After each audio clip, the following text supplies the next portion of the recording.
हाँ जी, ये दोस्तों लीजिए। बहुत बहुत स्वागत है आपका हमारे इस हेल्थ अवेयरनेस प्रोग्राम में। आज हम वैसे तो एक बहुत ही कॉमन टॉपिक लेकर आए हैं आपके लिए, बैक पेन का।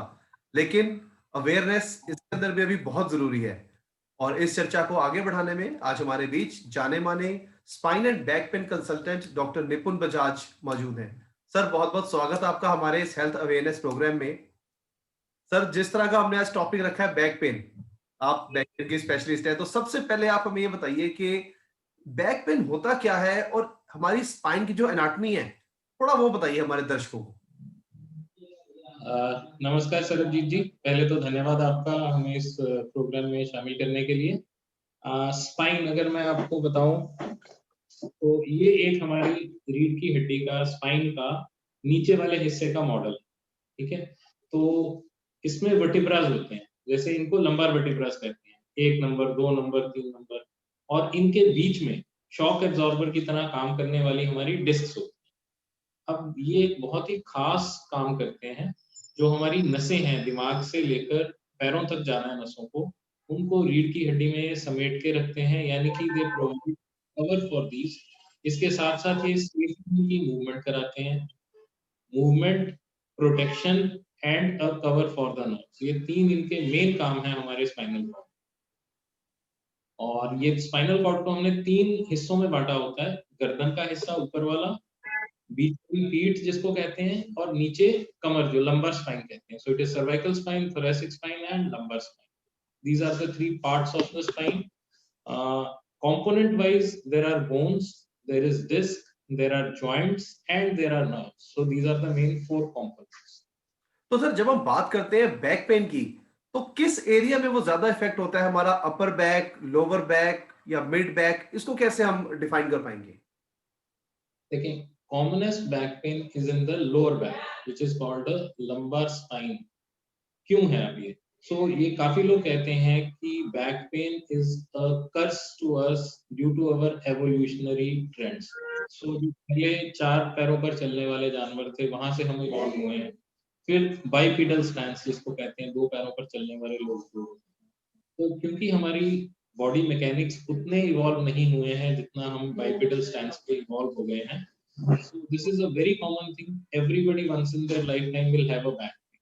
नंबर 2 पे आता है गर्दन का दर्द, सर्वाइकल स्पाइन पेन या जिसको सर्वाइकल पेन कहते हैं। और नंबर 3 पे आता है बीच वाली पीठ के हिस्से का। सीक्वेंस वाइज या पॉसिबिलिटी वाइज, प्रोबेबिलिटी वाइज ये सबसे ज्यादा। तो सर अगर हम बैक पेन की बात करें, तो आपके हिसाब से जाहिर सी बात है, बहुत सारी कुछ एनजीओज होंगी या मार्केट रिसर्च एजेंसीज होंगी हेल्थ केयर में भी जो ये सर्वे करती हैं, बट आपके हिसाब से बैक पेन का कितना स्टैटिस्टिक्स है हमारे इंडिया में, या इसका कितना बढ़ने का आगे चांस है? एक एक रफ आइडिया आपके हिसाब से क्या हो सकता है? देखिए, back pain once in a lifetime जिसको अफेक्ट करती है, it is suppose to affect more than 90% of people at least once. और एटलीस्ट वंस का ये नहीं है कि हमारी आधा घंटा दर्द हुई थी या 1 घंटा दर्द हुई थी। एटलीस्ट वंस का मतलब है कि आपको लगातार 5 दिन, 7 दिन, 10 दिन इस दर्द ने परेशान किया था, जिसके लिए आपको एटलीस्ट 2 दिन, 3 दिन के लिए पेन किलर लेने पड़े थे, छुट्टी लेनी पड़ी थी काम से, या किसी भी अपनी एक्टिविटी को मॉडिफाई करना पड़ा था, रीशेड्यूल करना पड़ा।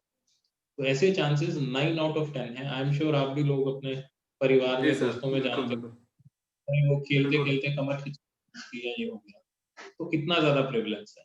सेकेंडली जो बात है प्रेवलेंस की, as far as seriousness of the condition which requires surgery, तो ये माना जाता है कि 1 साल में 1 लाख लोगों की आबादी में से 10 लोगों को सर्जरी की ज़रूरत पड़ती है। But this data is based in the US, Indian data हमारे पास अभी corroborative नहीं है।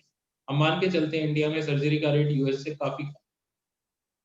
तो सर जब आपके पास पेशेंट्स आते हैं, कंप्लेंट करते हैं कि सर हमें सर्वाइकल का पेन है या हमें बैक पेन है, लोअर बैक पेन है, आप डायग्नोसिस के उसके अंदर उनको देते हैं, ट्रीटमेंट देते हैं, एडवाइस करते हैं, क्या डायग्नोसिस करके आप बताते हैं कि हाँ अब ये स्पेसिफिक है कि आपको इस चीज का पेन है ये?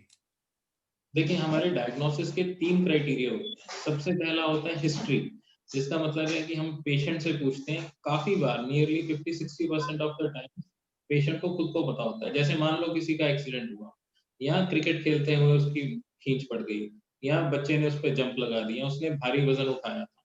तो ये एक इनसाइटिंग फैक्टर है जो हमें पेशेंट के बताने से पता चलता है। दूसरा आता है क्लिनिकल चेकअप। कि उसको लेटा के, उसकी मूवमेंट्स करा के, उसके स्पाइन की कर्नल जांच करके। तीसरा पार्ट होता है इमेजिंग या डायग्नोस्टिक ट्रीटमेंट, जिसको हम कहते हैं ब्लड टेस्ट कराते हैं, एक्सरेज कराते हैं, कुछ-कुछ केसेस में हम एमआरआई या सीटी स्कैन भी कराते हैं। तो ये 3 मेन पिलर्स हैं हमारे डायग्नोसिस के, कि इस तरह हमें पता चलता है पेशेंट को क्या। तो सर अगर सपोज कीजिए किसी को बैक पेन है, चाहे वो नॉर्मल है या सीवियर है, जैसे भी है, और अगर वो ध्यान नहीं देते या हम कहेंगे अनट्रीटेड है, तो उसकी क्या कॉम्प्लिकेशंस हो सकती हैं? अ, बैक पेन की कॉम्प्लिकेशंस बहुत माइल्ड से लेकर बहुत सीवियर तक जाती हैं। कुछ इनमें मैं हर पेशेंट को कहता हूँ कि कुछ रेड फ्लैग साइंस होते हैं, जो खतरे की घंटी बजाने वाले सिम्पटम्स होते हैं। उनमें 3-4 सिम्पटम बड़े कॉमन है। पहला, पैरों में सुन्नपन का आ जाना या हाथों में सुन्नपन का आ जाना। इसके साथ-साथ हाथों पैरों में कमजोरी आ जाना या किसी कारण से लैट्रिन या पेशाब पे अपना कंट्रोल ना रहना, जिसको हम बाउल एंड ब्लैडर इनकॉन्टिनेंस कहते हैं। इसके साथ-साथ ऐसी दर्द जो 3 हफ्ते से ऊपर चल रही है।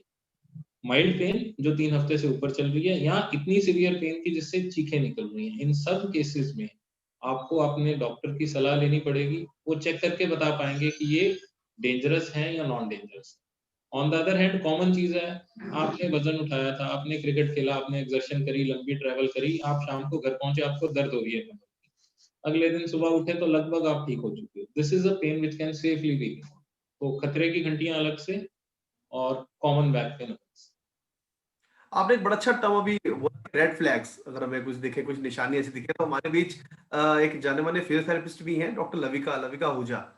मैम बहुत बहुत जी, स्वागत जी। है अभी।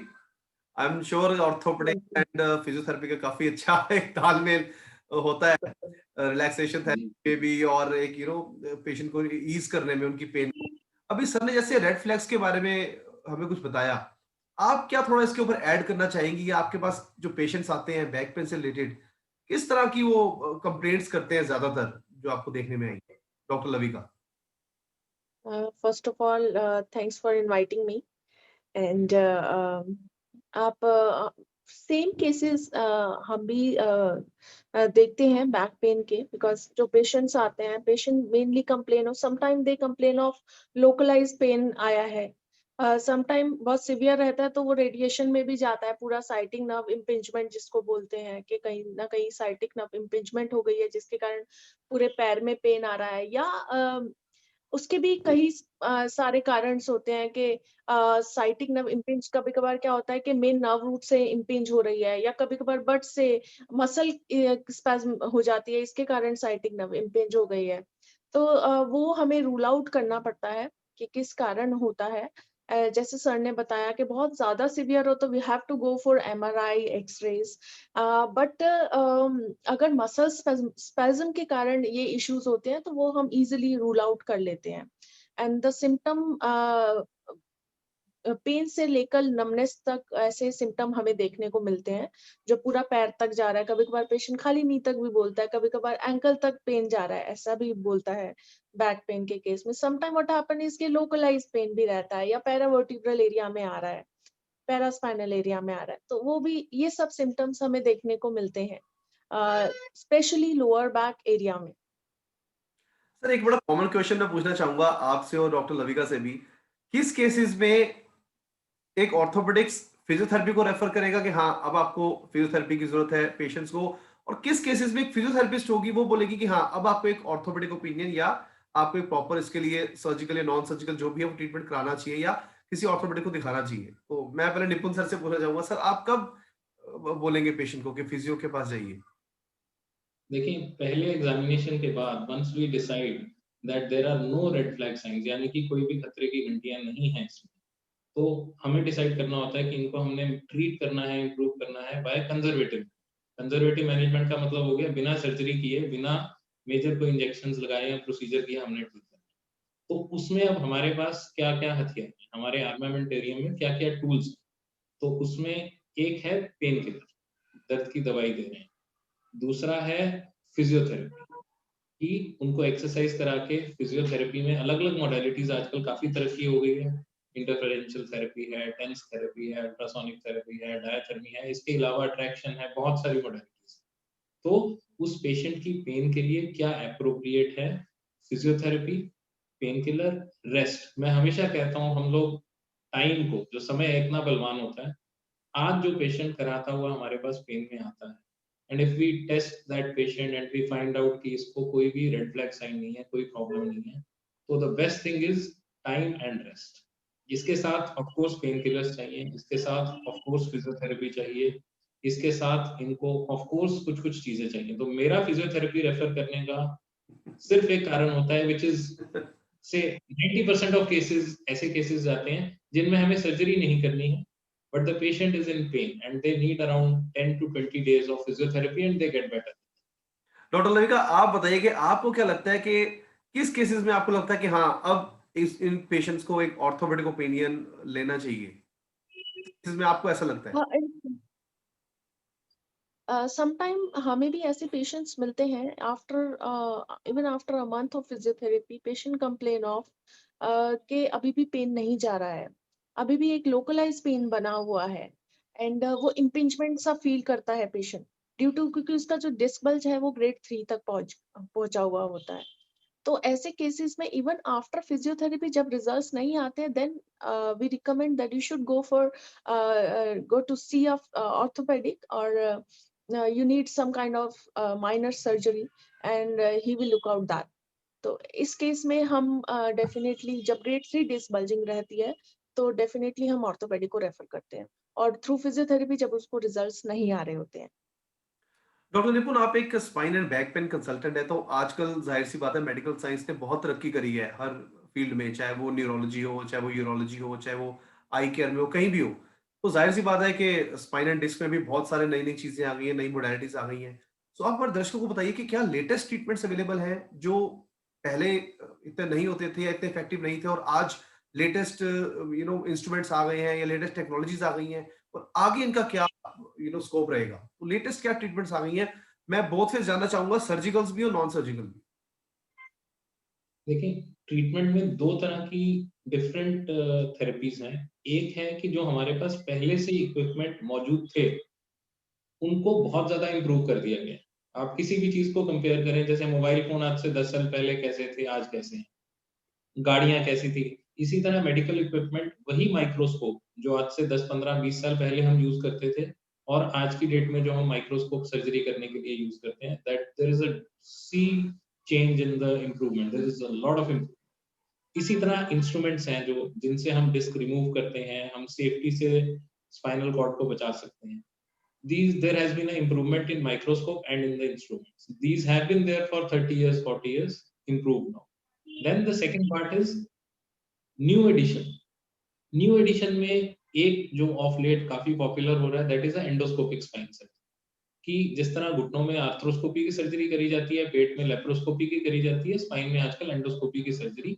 हालांकि इसका यूज बड़ा लिमिटेड है, सिर्फ एक या दो लेवल की डिस्क सर्जरीज एक साइड की जो होती हैं, जिनमें दर्द एक ही तरफ जा रहा है, और एक आइडेंटिफाइबल बड़ी सी डिस्क है जिसको हम एंडोस्कोप से निकाल सकते हैं। दूसरा आ गया कंप्यूटर्स एंड एक मिनट, मेरे को कोई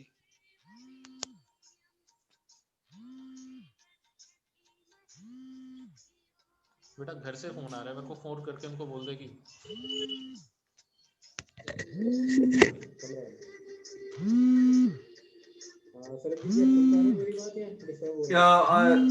फोन का सर इशू आ रहा है, आई थिंक फोन अगर आप ये प्रॉब्लम है। यस सर, अच्छा, अब ठीक है, ये बेहतर है। यस सर, यस सर,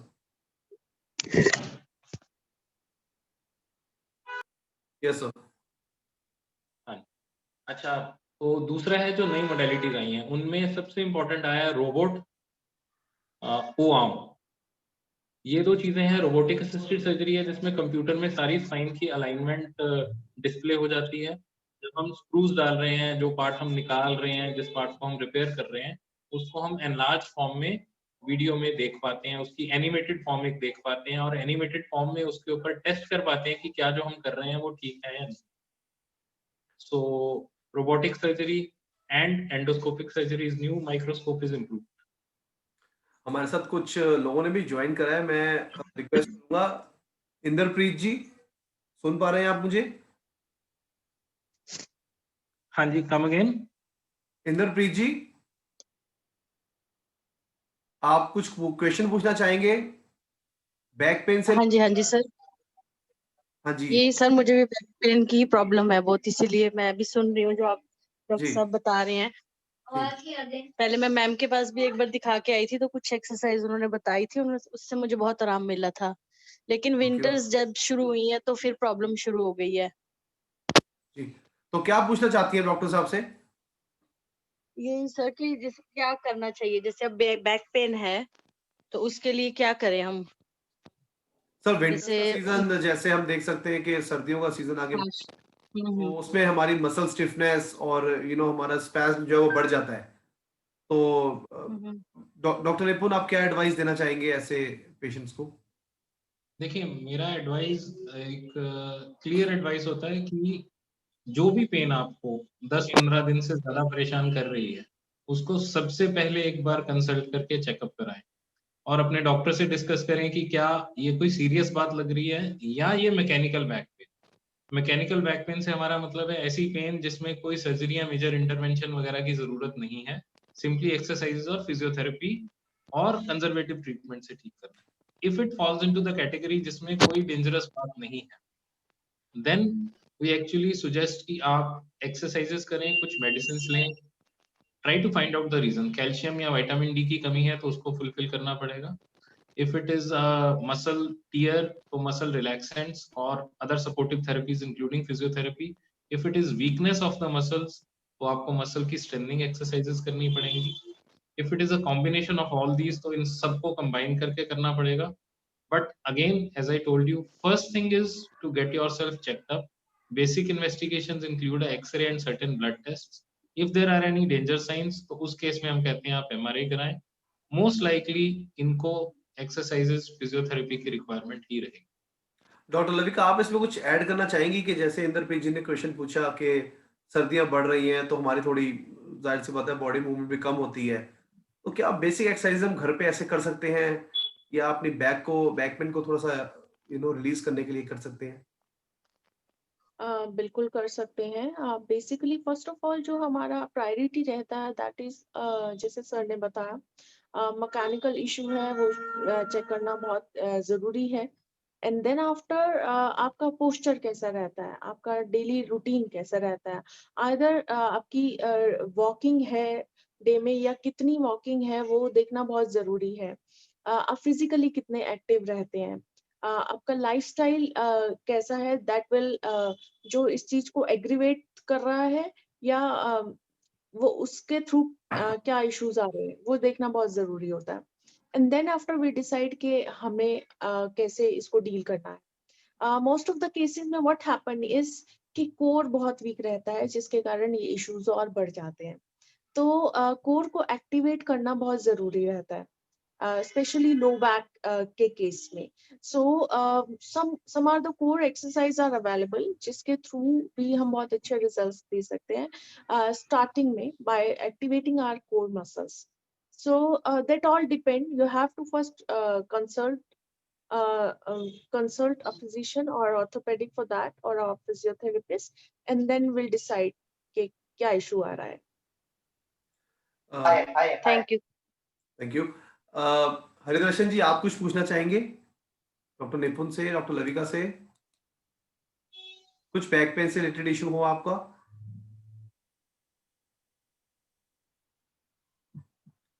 आपकी वॉइस ऑडिबल नहीं है। हेलो। हाँ जी, हाँ जी, बोलिए हेलो। बोलिए। Good evening ma'am, good evening sir.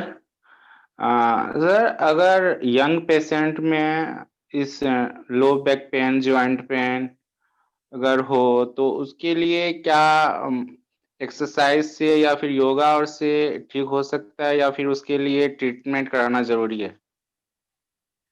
बिल्कुल, मैं सर ऐड करना चाहूंगा डॉक्टर निपुण, मैं इसको एक्सटेंड करना चाहूंगा आपके पास। जाहिर सी बात है, कुछ यंग पेशेंट्स या कॉर्पोरेट से रिलेटेड आजकल बहुत लोग हम देख सकते हैं, हालांकि अब तो चलो लॉकडाउन का प्रोसेस है, बट पहले हम देखेंगे कॉर्पोरेट्स के भी काफी लोग आपके पास आते होंगे। तो जैसे कि हरिदर्शन जी ने बड़ा अच्छा क्वेश्चन पूछा कि यंग पेशेंट्स में जो दिक्कत आ रही है, तो वो आपको क्या लगता है वो क्यों आ रही है? क्या सर से रिलेटेड है या कुछ वर्क प्रेशर से रिलेटेड है? वो थोड़ा सा आप बताएं इसी के एड में। देखिए, जो सबसे कॉमन रीजंस आ रहे हैं बैक पेन के या नेक पेन के या स्पाइन पेन के, एक है lifestyle related. Of course our human body, आपने भी शायद व्हाट्सएप पे या अदरवाइज मैसेजेस पढ़े होंगे, sitting is the new smoking. तो जितना नुकसान आपकी बॉडी को स्मोकिंग करती है, उतना ही नुकसान प्रोलॉन्ग सिटिंग करती है। But the nature of job is such कि आजकल हमें कॉर्पोरेट में खासकर 10-10, 12-12 घंटे बैठना पड़ता है। तो इसका तोड़ ये है कि lead active lifestyle which includes routine exercises. दूसरा, विटामिन डी की deficiency is spreading like a epidemic. तो ऑल्दो अवेयरनेस भी काफी है, we have patients who come कि सर हम तो विटामिन डी ले रहे हैं, but still it has to be tested in anybody who is young and has back pain or any other joint pain. Thirdly, rare disorders होते हैं जिनमें rheumatoid arthritis है या ऐसे हैं जो मल्टीपल जॉइंट्स को अफेक्ट करते हैं, they also joint affect the spine.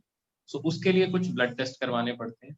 और अगर इन सब बेसिक चीजों से आप लाइफस्टाइल भी हेल्दी जी रहे हैं, आपका डाइट भी अच्छी है, you have no propensity for other joint pains, तो इन दैट केस आपका हाइट वेट भी कॉम्बिनेशन ठीक है, बीएमआई ठीक है, then you definitely need to get yourself tested कि भाई प्रॉब्लम और कहाँ है। मैंने ये सब कुछ तो करेक्ट कर लिया, there has to be something else.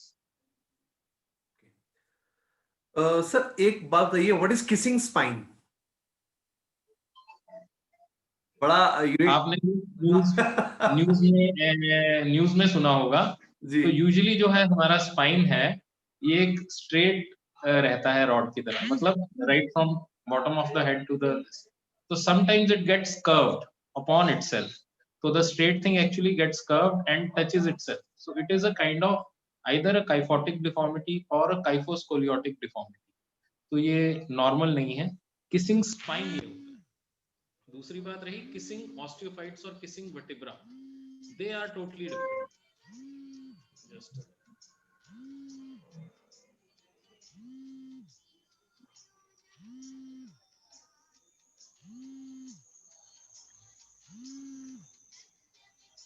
I think you can have a word with your family person. आप म्यूट कर दें सर। हाँ जी, can you hear me? Yes sir. Hello. जो किसिंग स्पाइन है, इसका क्या ट्रीटमेंट क्या है और इसका मतलब क्या ऑप्शन है, कॉज क्या है इसका? पहले तो कॉज बताइए, फिर बताइए क्या ट्रीटमेंट है। हाँ, देखें, कारण इसके बहुत सारे हो सकते हैं। वन इज डेवलपमेंटल, की हड्डियों का आकार ही टेढ़ा रहा किसी कारण से, जैसे किसी के पैरों में टेढ़ापन। Sir your voice is not audible. Yes sir. तो दूसरा कारण जो होता है वो होता है कोई इन्फेक्शन हो गई, कॉमनली कभी ट्यूबरक्यूलोसिस हो गया या कोई और इन्फेक्शन हो गई जिसने हड्डियों को गला दिया और उनका आकार चेंज कर दिया। तीसरा कारण रहता है चोट लग, इंजरी इतनी सीवियर हो गई कि हड्डियां टेढ़ी हो गई। और इसके बावजूद देयर आर सर्टेन ट्यूमर्स और cancers which can cause this. तो जो स्पाइन पूरा बेंड हो रहा है या उसकी शेप पूरी तरह से चेंज हो रही है, उसका कोई ना कोई सीरियस कारण रहता है। It has to be investigated. अगर इन्फेक्शन है उसका कारण, तो इन्फेक्शन को मेडिसिन के जरिए कंट्रोल किया जाता है। अगर ग्रोथ में कोई एबनॉर्मेलिटी है, तो इन एनी केस यूजुअली अगर कोई मेजर स्पाइन में डिफॉर्मिटी है, तो it will require a surgical correction. Depending upon the cause of the deformity, ये डिटरमिन किया जाएगा कि क्या करना उचित है सबसे। ट्रीटमेंट सर इसका क्या होगा, वो मतलब डायग्नोसिस के बाद ही बता पाएंगे, तभी पता चलेगा? जी, एक तो ट्रीटमेंट हो गया क्योंकि स्पाइन बहुत ज्यादा टेढ़ी है और आपस में छू रही है एक दूसरे हिस्से को टेढ़ापन होने के कारण, तो इसका ट्रीटमेंट एक तो हो गया कि उसको सीधा करना है as much as possible safe, which is usually a surgery. Second हो गया इसका कारण क्या है, कि ग्रोथ एबनॉर्मेलिटी है, इन्फेक्शन है, इंजरी है। वो इन्फेक्शन है तो इन्फेक्शन को एंटीबायोटिक से या मेडिसिन से ट्रीट करना पड़ेगा। ग्रोथ एबनॉर्मेलिटी है तो calcium, vitamin D and other medicine देनी पड़ेंगी। अगर इसके बावजूद कोई इंजरी हुई थी, तो उस इंजरी की तो बहुत ही अर्जेंट ट्रीटमेंट करनी पड़ती है कि वो टेढ़ी हो। So the treatment totally depends upon और कितना ज्यादा डिफॉर्मिटी है, टेढ़ापन कितना ज्यादा है स्पाइन में। मतलब kissing actually can be kissing from far और किसिंग एक्चुअली लिटरली किसिंग। और कई बार तो इतनी डेंजरस डिफॉर्मिटीज होती हैं, स्पाइन का टेढ़ापन इतना ज्यादा होता है कि वी से कि इसको ठीक करना सेफ नहीं है, लेट इट। तो डॉक्टर लविका, आपने भी कभी कुछ ऐसे पेशेंट्स देखे हैं जो इतने कॉम्प्लिकेटेड हो केसेस? कभी आपने ऐसे आपके ओपीडी में आए हो doctor Lavika? Yes, I have seen a Parkinsonism case जिसका स्पाइन बहुत ही ज्यादा काइफोटिक था. काइफोटिक इज बेसिकली स्टूप बहुत ज्यादा था, जिसकी वजह से उनको बहुत से मल्टीपल इश्यूज आ रहे थे. सो डेफिनेटली कुछ हद तक हम उनको ठीक कर सकते हैं, बट इतनी सिवियरिटी जब ज्यादा बढ़ जाती है तो दे लंग्स इशू भी आना शुरू हो जाते हैं. बाकी इश्यूज भी, एब्डोमेन इश्यूज भी थोड़े आना शुरू हो जाते हैं.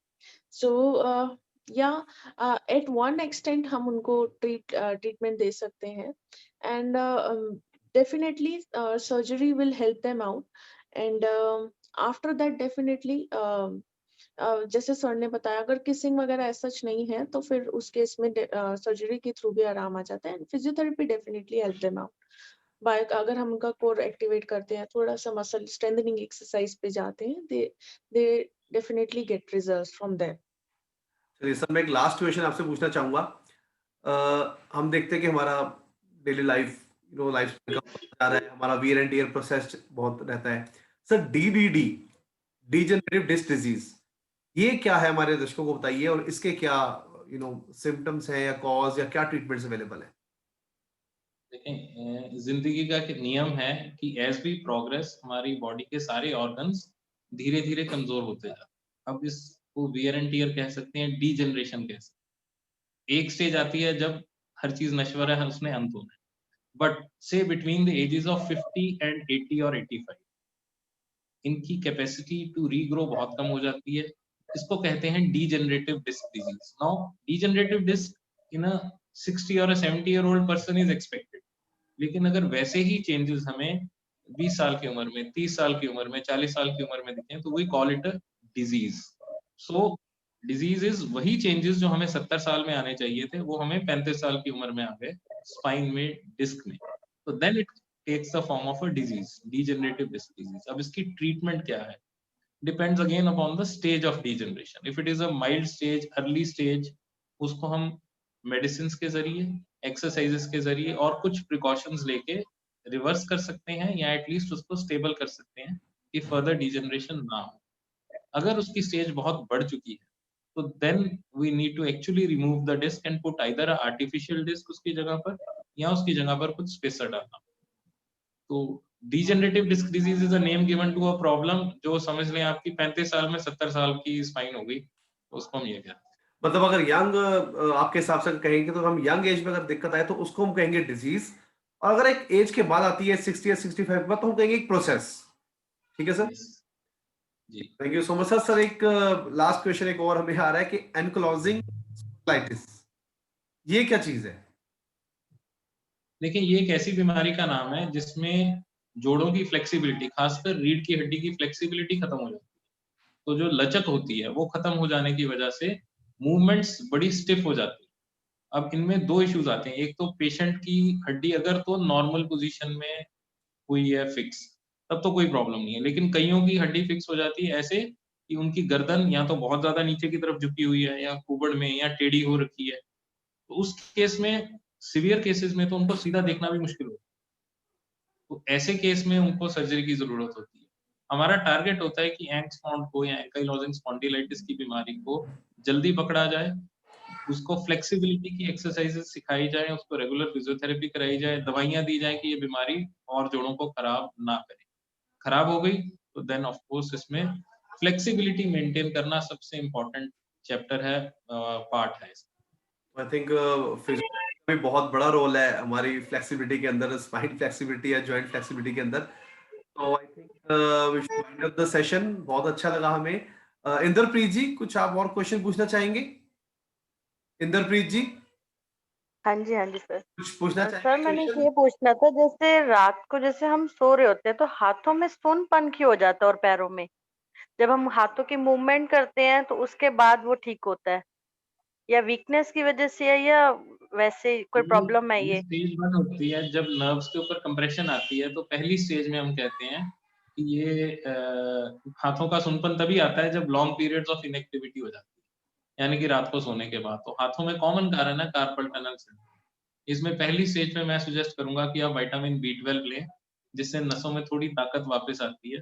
खासकर अगर विटामिन B12 लो है आपका, B12 over the counter available है, बिना प्रिस्क्रिप्शन के आप केमिस्ट के पास जाके बोल सकते हैं जी मुझे एक B12 विटामिन की गोली दे दो, 10-15 दिन खाएं, अगर नहीं आराम आता तो फिर आपको जांच कराएं। Thank you sir. ये डॉक्टर कुछ लविका सर ने कुछ पिछली दिन बार पहले भी ना डॉक्टर लविका ने पिछली बार बहुत मुझे अच्छा हमें बताया था। इसमें काफी अच्छी अच्छी एक्सरसाइजेस भी होती हैं फिजियोथेरेपी में, तो आई थिंक वो भी डॉक्टर लविका ने हमें पहले बता चुकी है इसके बारे में। तो thank you so much for all your support. I thank doctor निपुण बजाज, डॉक्टर लविका आहूजा। आपने इतना कीमती समय दिया और हमारे लोगों को इतनी अवेयरनेस दी, इतनी नॉलेज हमारी बढ़ाई बैक पेन के ऊपर। हम उम्मीद करते हैं दर्शकों को ये प्रोग्राम बहुत पसंद आया होगा और हम कोशिश करेंगे कि अगली बार भी हम आपके लिए कुछ ना कुछ यूनिक टॉपिक लेकर आएं ताकि आप अवेयर रहें। तब तक के लिए stay fit, stay healthy and thank you so much. कुछ लास्ट मैं चाहूंगा कुछ टिप्स देना चाहेंगे आप? अ, एक दो टिप्स डॉक्टर भी दे दें और कुछ डॉक्टर निपुण बता दें हेल्दी स्पाइन के लिए और एक हेल्दी लाइफ के लिए। देखें जी, stay active, exercise and eat a good diet. मेरे लिए तो ये सिंपल टिप्स हैं। डॉक्टर लविका आप कुछ बताएंगे, मैसेज देंगे सोसाइटी को? Health is heart, health is harmony, health is happiness.